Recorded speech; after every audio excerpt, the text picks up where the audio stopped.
I came home after work and found my relatives sitting in my apartment, waiting for dinner again. They'd been doing it for months, but this time I walked past them straight to my room and called the police. I am 34 years old, and until 22 months ago, I had what most people would describe as a good life. I was a pediatric occupational therapist at a children's rehabilitation center, work I had trained for 7 years to do, and that I genuinely loved the specific, difficult, sustaining love of a job that matters. I owned a 2-bedroom apartment in a mid-sized city bought with my own savings at 31 on a quiet street with a bakery on one corner and a pharmacy on the other, and a park 3 blocks east where I ran on mornings when I had the energy. The apartment had good light, west-facing windows that turned the living room amber in the late afternoon, and I had furnished it slowly and deliberately the way you do when you're doing it alone, and every piece is chosen because you actually want it there. I had met Marcus at a friend's birthday dinner 2.5 years earlier. He was a civil engineer, tall, considered in the way of someone who thinks before he speaks, with a dry humor that appeared gradually like something he was deciding to trust you with. We dated for 8 months before he suggested we move in together into my apartment, since his lease was ending and mine was larger, and I had agreed with the particular warm confidence of a woman who has waited long enough for the right person and believes she has finally found him. We married 13 months after that small wedding, 60 guests, my aunt's garden in late September. Marcus cried a little during the vows. I thought that meant something. His family was large, and I had known this going in. His parents lived an hour away. He had 2 brothers, both married, both with children. He had aunts and cousins and family friends who functioned as cousins. And they operated as a unit in the way of certain families, loud, overlapping, present, constantly moving in and out of each other's lives with the casual intimacy of people who have never learned to separate. I had grown up in a quieter family, the only child of 2 people who loved each other but kept their world small. And Marcus's family had seemed initially like abundance. All that warmth, all that noise, all those people who welcomed me into their group with embraces and opinions and homemade food pressed into my hands at every gathering. What I hadn't understood, what I understood only slowly, incrementally. The way you understand that a room is getting colder, not when the temperature drops, but when you finally notice you've been holding your arms across your chest for an hour. Was that welcoming me into the group and respecting the boundaries of my home were for them entirely unrelated propositions. The first time Marcus's brother and his wife came to stay for a long weekend, I had been informed 2 days before. The second time, 1 day before. The third time, I found out when I came home to find their car in my parking spot. By the 4th visit, I had stopped expecting notice at all. I raised it with Marcus each time calmly, specifically the way Patricia would later tell me. I raised everything with care and precision and ultimately insufficient force. He apologized each time. He said he'd talk to them. He said they were family. They didn't think of it as imposing. He'd make sure it didn't happen again. And each time it happened again, slightly worse than before, the way these things always do when there are no real consequences. I want to be specific about what slightly worse looked like in practice, because the tendency when describing this kind of accumulation is to sound petty, to sound like someone cataloging grievances too small to justify the feelings they produced. So let me be specific. Marcus's mother used my kitchen without asking and left it in a state I would not have left a stranger's kitchen. His aunt rearranged the bathroom cabinet to make more room. Darling, you had it so cluttered without mentioning it, so that for 3 days I couldn't find my own medication. His brother's children drew on the wall in the hallway with a ballpoint pen, and when I pointed it out gently to their mother, she laughed and said, "Kids will be kids," and then told Marcus I had been cold to her. Marcus reported this to me later carefully in the way of someone relaying information they hope you'll take as constructive. I took it as constructive. I softened my manner. I drew the boundaries smaller. I told myself this was what marriage looked like when you married into a big family, that the discomfort was mine to manage, that love required adjustment and flexibility and the willingness to hold your own needs loosely. None of this was true. But I believed it for long enough to let the apartment, my apartment, with its amber afternoon light and its carefully chosen furniture and the park 3 blocks east, become something I was hosting in rather than living in. And then came the Tuesday in November with the 6 relatives in the living room. I had had a genuinely hard day. One of my young patients, a 6-year-old with cerebral palsy named Ethan, who had been working with me for 14 months, had had a setback that required a significant adjustment to his treatment plan, which meant a difficult conversation with his parents, which meant 2 hours of paperwork after the conversation was done. I had left the center at 6:15, bought a tuna sandwich from the cafe on the ground floor, and eaten it in my car before driving home, because I knew with the bone-deep certainty of a woman who has been in this situation enough times to have developed instincts about it that I should not arrive home hungry. I parked, climbed 3 flights, put my key in my lock, opened my door. The couch held Marcus's cousin Dmitri and his wife Lena. Dmitri's mother, Marcus's aunt Galina, was in the armchair. The armchair I had carried up 3 flights myself when I bought it, upholstered in a fabric I'd spent 2 weeks choosing. 2 of Lena and Dmitri's children, 7 and 9, both boys, were on the floor in front of the television, which was on at a volume I would not have chosen. Marcus's younger brother, Pota, was in the kitchen doorway holding a beer. Marcus was on the smaller sofa, and he looked up at me when I came in with an expression I had learned to read precisely over 2 years of marriage. It was the expression of a man who knows he has done something wrong and is betting on your decency not to make it visible. "Clara," he stood. "You're home. Come in. Come in. Look who's here." I looked. I smiled. The smile was automatic, the one that costs nothing. Galina rose to kiss my cheek, and I let her. And Lena waved from the couch and said something about being in the neighborhood. And the children did not look up from the television, and Pota lifted his beer in a kind of greeting from the kitchen doorway. The kitchen, I noticed, had the beginning smell of something being cooked. Onions, something heavy, something that was going to take at least an hour. "I'm just going to change," I said pleasantly. I walked to the bedroom. I closed the door. I sat on the edge of the bed in the half-dark and took off my shoes and held them in my lap for a moment. The television was audible through the wall. The smell of onions was stronger than I would have liked. I had eaten. I was tired. I had spent the last 3 hours managing other people's pain and distress professionally and competently. And I had nothing left, absolutely nothing, for the performance required of the woman who has just come home to find 6 uninvited relatives installed in her living room and is expected to be delighted about it. I put my shoes neatly by the wardrobe.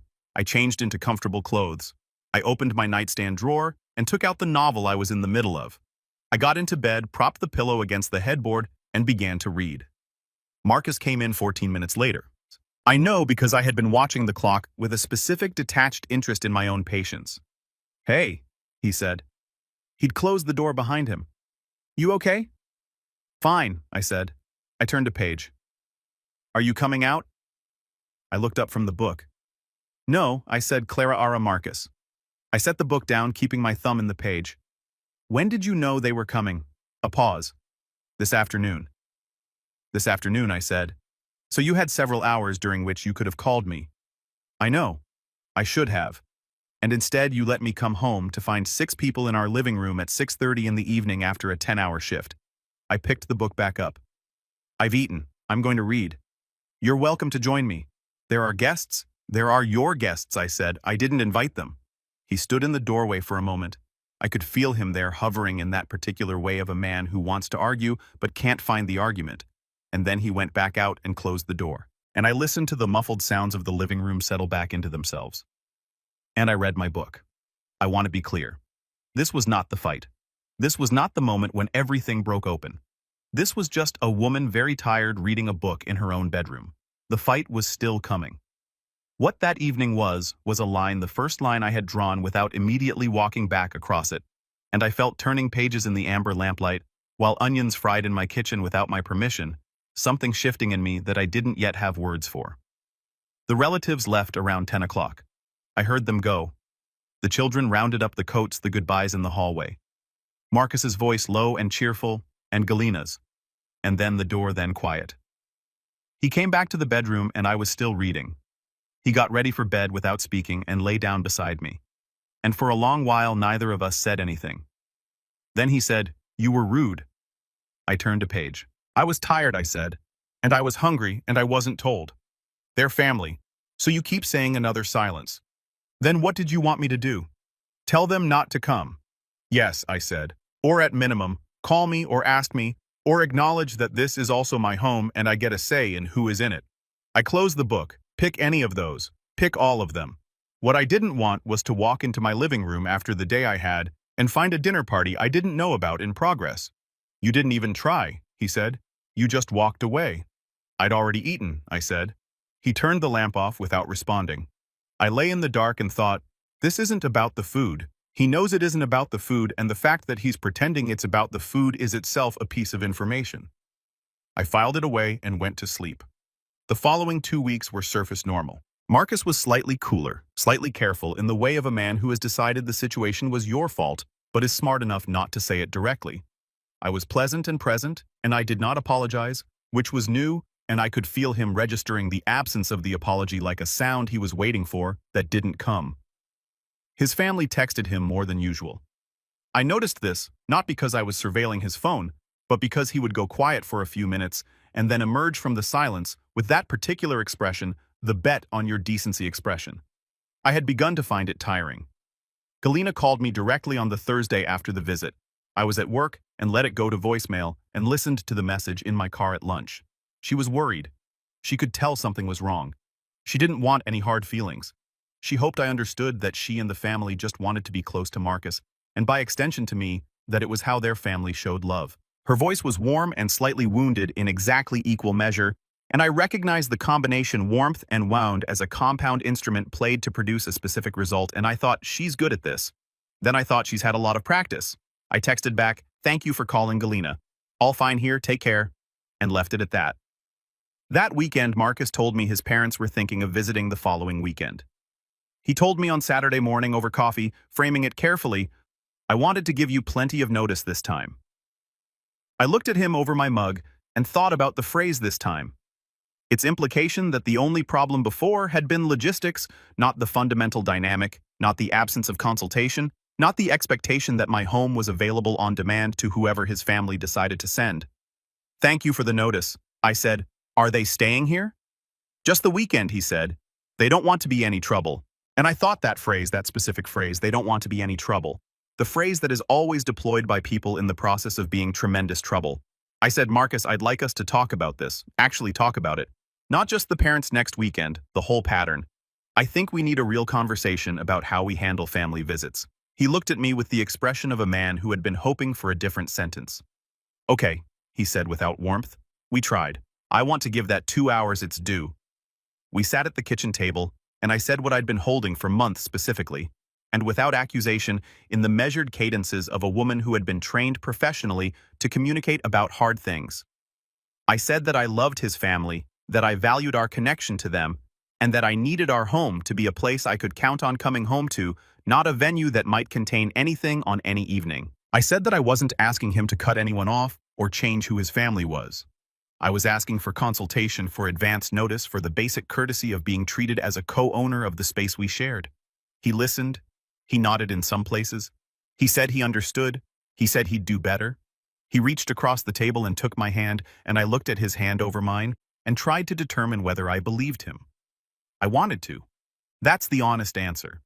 I wanted very much to believe him, because the alternative that the conversation we had just had would produce the same outcome as all the previous conversations was a conclusion I wasn't yet ready to sit with. So I chose to believe him. The way you choose to believe a weather forecast when you really need the day to be clear with effort, with hope, and with a small practical voice in the back of your mind, noting that you should probably pack an umbrella anyway. His parents came the following weekend. They were perfectly pleasant as they always were, and I cooked on Saturday evening and we had a nice dinner. And Marcus was warm and attentive in the way he was when things were good. And I thought maybe this is what the conversation produces. Maybe it actually worked. On Sunday morning, I woke at 7 to the sound of a third voice in the kitchen. Not his mother, not his father. A voice I recognized after a moment as belonging to Marcus's cousin Andre, who lived 30 minutes away and had apparently called Marcus the night before to say he was driving through. And Marcus had said, "Come for breakfast," and had not mentioned this to me. I lay in bed and listened to the three of them talking in my kitchen. And I thought very clearly and very calmly, there it is. I was not angry yet. What I felt was closer to sorrow, the specific sorrow of a hope being confirmed as unfounded. I had given him the clearest possible account of what I needed. He had understood it, agreed to it, and then the first time an opportunity arose to practice it, had reverted entirely to the prior pattern without apparently thinking about it at all, which meant either that the conversation had genuinely not registered or that it had registered, and he had decided that registering was sufficient without requiring any actual change in behavior. Both possibilities were bleak. One was thoughtless, the other was something worse. I got up, I went to the kitchen. I said good morning to Andre, who was a perfectly nice person and bore no responsibility for his cousin's choices. I made myself coffee. I excused myself to go for a run. I ran for 45 minutes in the park 3 blocks east, the park I had known before Marcus. And I thought about what my life looked like from the outside and what it felt like from the inside and how wide the gap between those two views had become.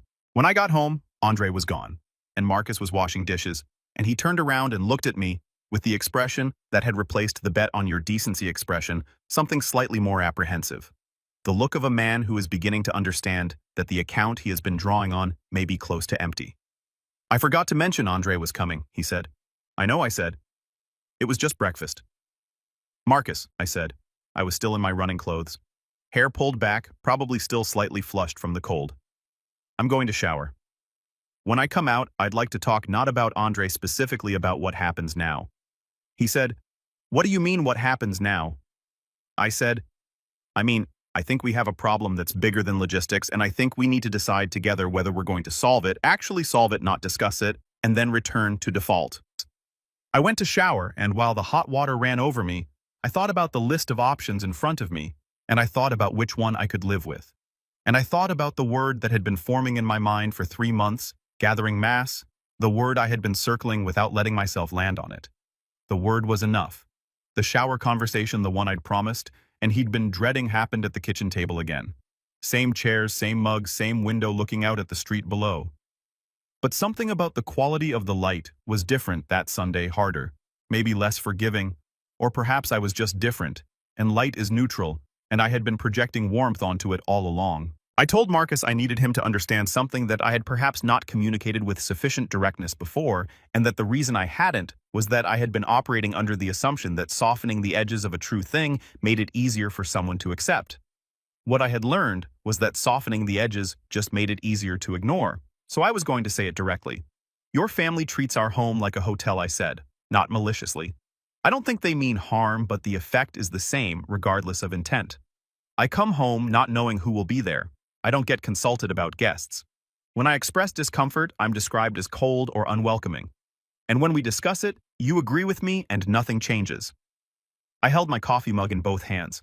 That's not a logistics problem. That's a priorities problem. And the priority that's consistently losing is me. Marcus was quiet for a long time. The kind of quiet that is not thoughtful, but defensive. The silence of someone sorting through available responses looking for one that might diffuse without conceding. Finally, he said, My family is important to me. I know that. I said, They've always been like this. It's how they are. I know that too. I said, My question is whether how they are is compatible with what I need and whether that's something you want to work on, or whether it's something you've decided is simply fixed, that this is how your family operates and I need to adjust to it. He looked at me. I don't think it's fair to make me choose. I'm not asking you to choose between me and your family, I said.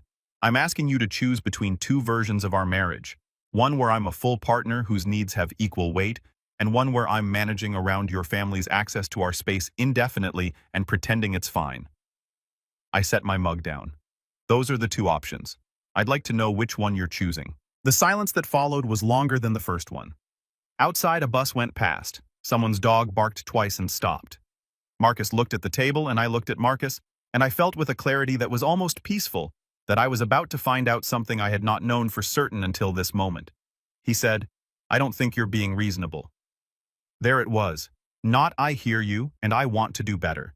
Not you're right and I've been taking you for granted. Not even a negotiation, a counter-offer, an attempt to meet somewhere in the middle. Just, I don't think you're being reasonable, which was not a response to what I'd said. It was a verdict on the person who had said it. Okay, I said. Okay, he repeated. I needed to know where you stood, I said. Now I do. I got up and rinsed my mug and went to the bedroom and called my friend Natasha, who had been hearing my version of this story in installments for 8 months, and who answered on the second ring with the specific alertness of someone who has been waiting for this call. Tell me, she said, and I did. Natasha had a spare room. She offered it before I had finished the second paragraph of my account in the decisive no-nonsense way of a woman who has watched a friend diminish gradually and has been preparing her response.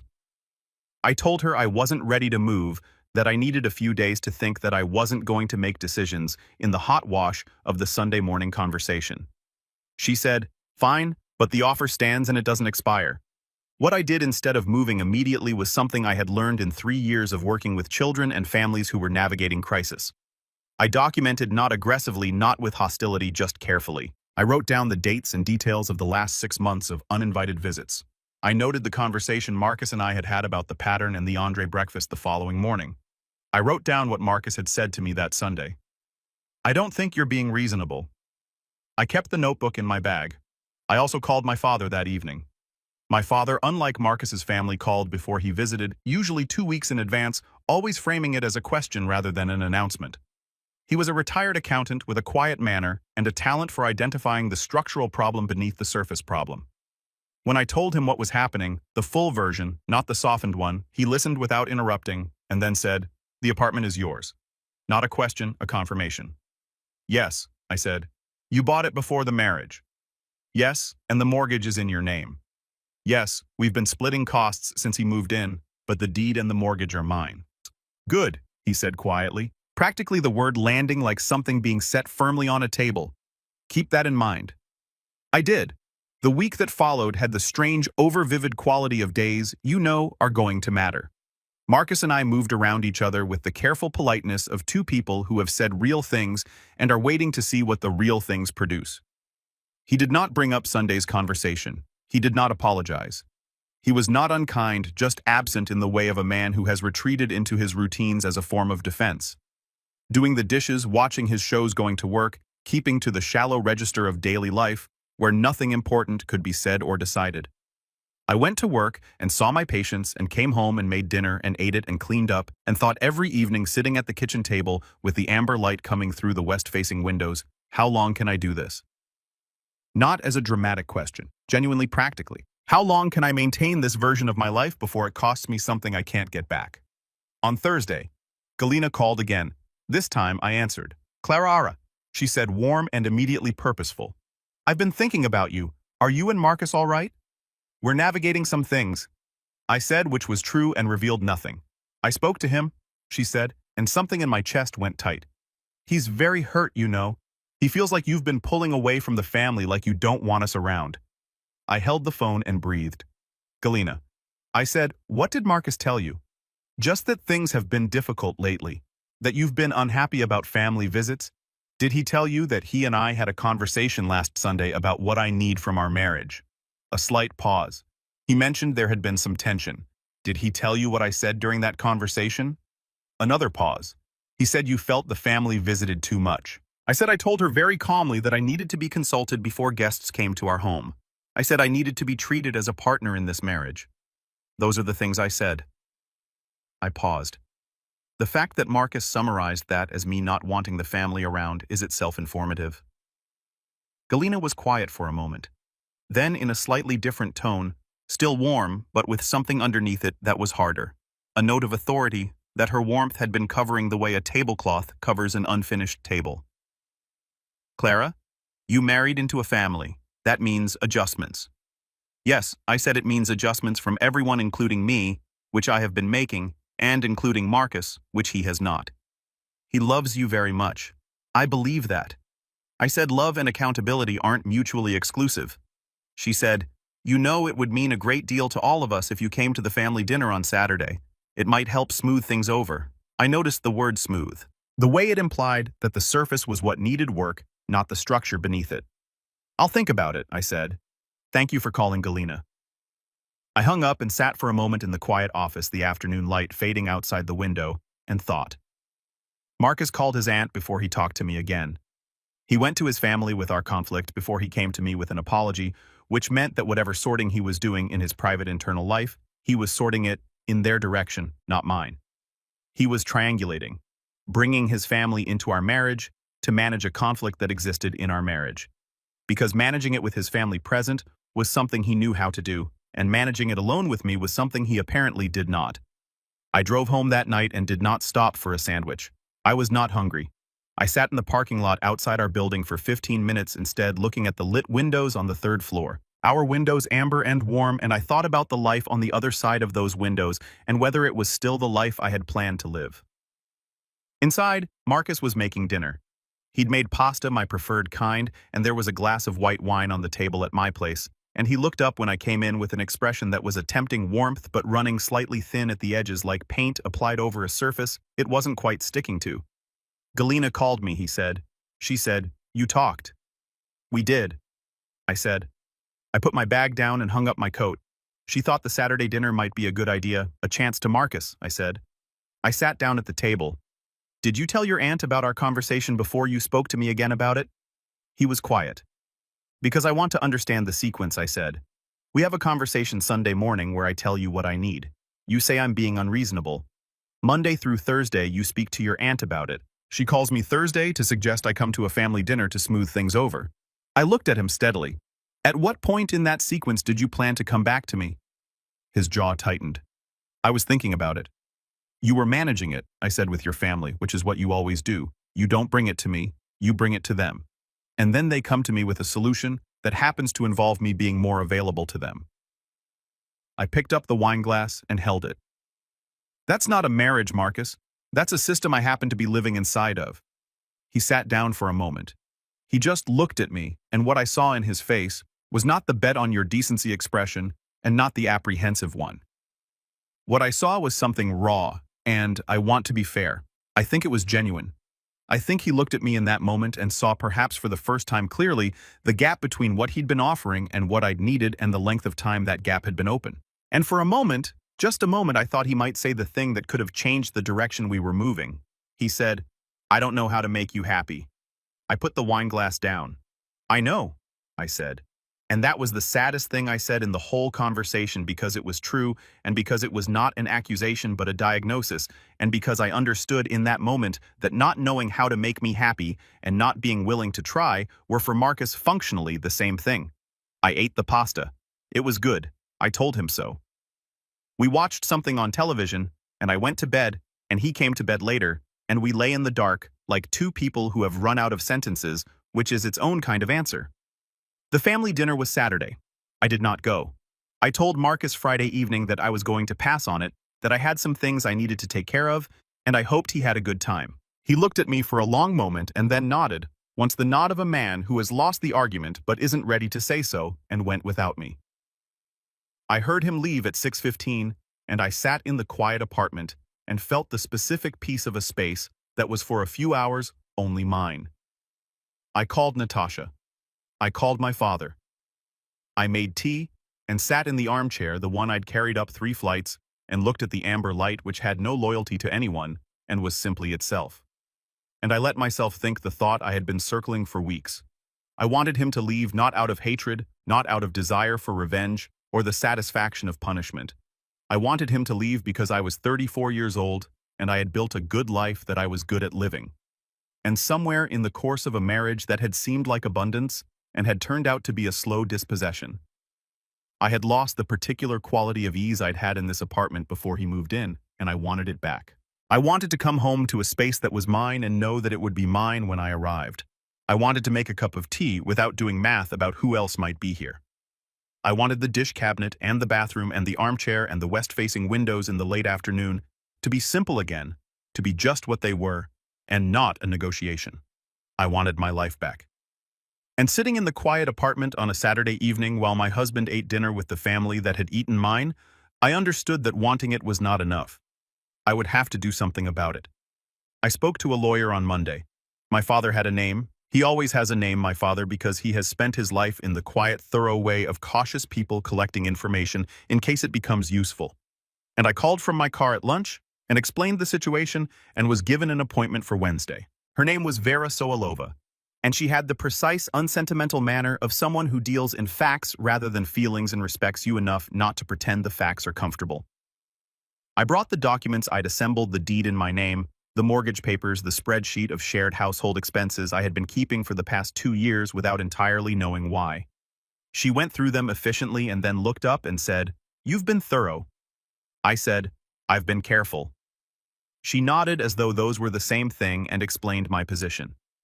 The apartment was mine, legally, unambiguously documented in every relevant way. Marcus had no claim to it. Our financial entanglement was limited to the shared accounts we had opened for joint expenses accounts that would need to be addressed, but contained no significant assets either of us would dispute. The situation was in legal terms clean. What it would not be was easy or fast or comfortable. "Are you certain?" she asked before we went any further. "I've been certain for 3 weeks," I said. "I've been waiting to make sure the certainty was real and not just reactive." She nodded again. "Then, let's talk about what comes next." What came next began on Friday evening. Marcus came home from work at 6:30. I was in the kitchen not cooking, which was the first thing he noticed. The absence of dinner. The cold stove me sitting at the table with my hands around a cup of tea and a folder on the surface in front of me. He looked at the folder, and then at me, and something in his posture shifted. The way a person's body adjusts before the mind fully processes what it's looking at. "Sit down," I said, not unkindly. Just directly he sat. I told him what I had decided. I told him that I had spent 6 months trying to have a conversation that would produce a different outcome, and that the conversation had produced the same outcome each time. And that I understood now that this was not a failure of communication, but a reflection of our actual incompatibility. I told him that I wanted him to move out. I told him the apartment was mine, and had always been mine, that I was not asking him to leave my life that was his choice to make, but that I was asking him to leave my home. I told him I had spoken to a lawyer, that the process was straightforward, and that I wanted to handle it with dignity and as little damage as possible. He listened. He was very still. When I finished, he said nothing for a long moment. And then he said, "Is this because of my family?" I thought about how to answer that. "It's because of us," I said finally. "Your family is the place where us became visible. But the problem isn't your aunt or Dmitri or Galina. The problem is that I have been telling you what I need for months, and you have consistently chosen not to hear it. Not because you're a bad person, because hearing it would have required you to do something difficult. And doing something difficult where your family is concerned is something you're not able to do. And I cannot build a life with someone who is not able to do that." He said, "You could have tried harder." "I tried for 6 months." I said, "I tried with conversations, and with patience, and with adjustments, and with giving you the benefit of the doubt when the doubt had run out. I am done trying in a direction that doesn't go anywhere." I paused. "I don't want to fight about this. I'm not angry. I'm just finished." He looked at me for a long time. His face was doing several things at once: grief and anger, and the specific wounded pride of a man who has been told a thing he cannot argue against. Then he stood up, pushed his chair back, and went to the bedroom. I heard the sounds of things being moved, the wardrobe opening. I sat at the kitchen table with my tea, which had gone cold, and listened to my husband pack a bag. He left that night to stay at his brother's. He kissed my forehead at the door, which surprised me, and said, "I'm sorry I wasn't better." And I looked at him and thought, me too. I genuinely thought, me too. The weeks after that had a strange quality, sad and quiet, and also underneath the sadness. Something that kept presenting itself when I wasn't guarding against it relief. It arrived in the mornings first. I would wake up and the apartment would be still, and the light would come through the west-facing windows in its amber way. And I would lie in bed for a moment and know with the clean certainty of something restored that nobody was going to come through the door today without my prior knowledge. That the kitchen was mine, and the bathroom cabinet was mine, and the armchair and the linen closet, and the Saturday mornings were mine. It was a small thing in the way that breathing is a small thing, unremarkable when present. Its absence the whole world. Galina called as I knew she would. She called 3 times in the first 2 weeks, and on the 3rd call I answered. She was upset in a way that was not entirely performed. There was real distress in her voice. The distress of a woman who had watched a family she loved contract around a conflict she had contributed to creating. I let her speak. When she finished, I said, "Galina, I want you to know that I hold nothing against you personally, but I need you to understand that what happened between Marcus and me was not about a dinner or a visit or any one incident. It was about a pattern that Marcus and I couldn't resolve together. That's between us. Please don't take it as a statement about you." She was quiet for a moment then, with a quietness that I think was genuine. "I think we did ask too much of you." It cost her something to say that. I could hear it. "Thank you," I said. "I appreciate that. We haven't spoken since, which is probably what's needed for now." Marcus and I reached our legal resolution in 8 weeks as Vera had predicted. He was not unreasonable about it. That surprised me in a good way and made me think that the version of him I had once believed in was not entirely fictional, just insufficient for the life I needed. He took what was his, and I kept what was mine. And we signed the papers on a Wednesday morning in Vera's office and walked out into the cold street separately, going in different directions, which is also its own kind of answer. My father came to visit the second weekend of March. He drove 4 hours, arrived at noon, parked in the right parking spot because I had texted him which one was free, and knocked on my door instead of having a key because I had not yet given him one. When I opened the door, he looked at me for a moment, taking inventory in the way he does, the way he has always done, measuring whether the person in front of him matches the voice he has been hearing on the phone. And then he said, "You look well." "I am," I said surprisingly. "Not surprisingly," he said, and came inside. We cooked together that afternoon the way we had when I was growing up. Him handling the parts that required precision, me handling the parts that required intuition. Both of us moving around each other in a kitchen with the easy efficiency of people who have been doing this together for decades. He replaced a hinge on the kitchen cabinet that had been loose for months. He asked about my patients, and I told him about Ethan, who had had a breakthrough the week before that had made his mother cry in my office, and my father listened with the full attention he has always given to things I tell him about my work. When we sat down to eat, he looked around the apartment, the amber light, the armchair, the Lisbon painting, back on the wall where I had rehung it, and said, "It looks like you." "It does now," I said. He nodded once, the nod of a practical man who understands that some statements don't require elaboration. It's been 4 months since Marcus moved out, long enough to have settled into a shape, the new life. Long enough for it to feel like mine, rather than like a temporary arrangement I'm borrowing until something more permanent arrives. My mornings are quiet, my evenings are mine to plan. I have had Natasha for dinner twice, and my colleague Remo once, and my father every other weekend. And each time someone comes through my door, it is because I have chosen it.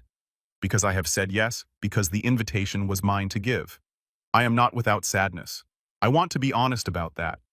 Because the story of the woman who reclaims her life and finds that everything is better and simpler and freer afterwards is not entirely the story I'm living. I miss certain things. Not many, but some. The sound of another person in the apartment on a Sunday morning. The ease of early love before it revealed its limits. The version of Marcus that had been possible in a different life with a different inheritance. I mourn those things at odd moments in the way you mourn things that were always a little theoretical, with something that is not quite grief and not quite regret, but lives in the neighborhood of both. What I don't mourn is the 6 relatives on the couch. What I don't mourn is the 3 mugs set out by automatic reflex. What I don't mourn is the smile that cost nothing and meant nothing. The one I wore like a tool. I have not worn that smile since. I went for a run last Saturday morning in the park 3 blocks east. The park I have known since before any of this. It was early enough to be cold, the kind of pale winter cold that makes the light look clean and particular. And I ran my usual loop and then sat on a bench for a few minutes before heading back. The way I sometimes do when I'm not in a hurry, which I often am not anymore. A dog came and put its head briefly against my knee and then moved on. 2 children argued about something and resolved it without adult intervention. The bakery on the corner was opening. I could smell it from the park. Bread and something sweet. The kind of smell that asks nothing from you and gives you something anyway. I sat there for a while. I wasn't in a hurry. The apartment would be there when I got back. Amber lit. Quiet. Mine. Nobody would be in it that I hadn't invited. The cabinet hinge was fixed. The dish rack was where I kept it. The cedar blocks were in the linen closet, and the Lisbon painting was at the height I had chosen, and the door had my name on the lease, and the lock answered to my key. I got up and ran home. Some things, when you get them back, you understand for the first time how much they always cost. My ordinary life, the one I had before, the quiet street, the good light, the park, the bakery, the amber evenings, had not been ordinary at all. It had been something I'd built carefully over years and given away piece by piece in the belief that love required it. It does not. Love, the real kind, the kind worth keeping, does not ask for the thing you are. It works around the thing you are. It learns its way through the space you occupy without rearranging you to fit. I am learning again to occupy my own space without apology. It is going well. The door has my name on it. That is where I will leave this story, with that small, sufficient, entirely real fact. The door has my name on it, and I came home.